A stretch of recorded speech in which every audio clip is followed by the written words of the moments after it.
بسم الله الرحمن الرحيم. هنكمل مع بعض.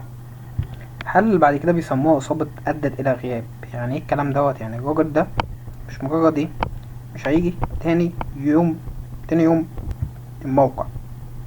الراجل ده مش هيجي تاني يوم الموقع، مش هيرجع على الموقع، هيغيب من الموقع أكتر من 3 أيام.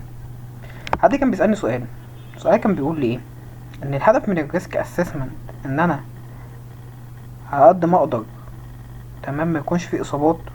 اكيد طبعا، بس انا بعمل دلوقتي ايه؟ انا دلوقتي بقلل عدد الاصابات.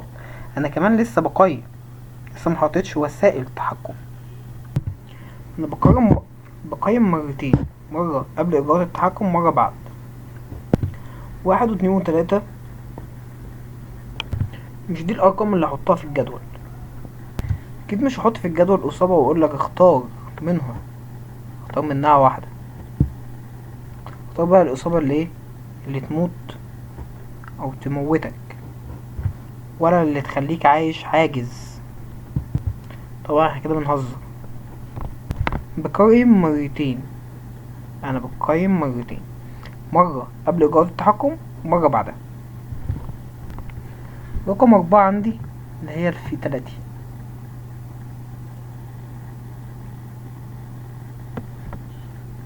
الوفيات. فيتاليتي دي حالة وفاة. ساعات الناس بتحط العجز، حالة العجز، في شركات بتحطها 3 وفي شركات بتحطها 4.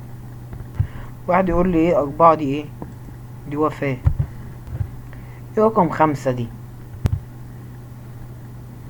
هو في اكتر من وفاة؟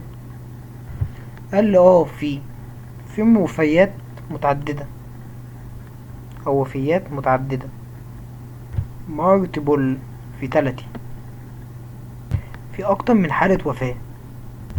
في 4 شغالين على نفس السقالة مش هتقع بواحد، هتقع بالأربعة تموتهم.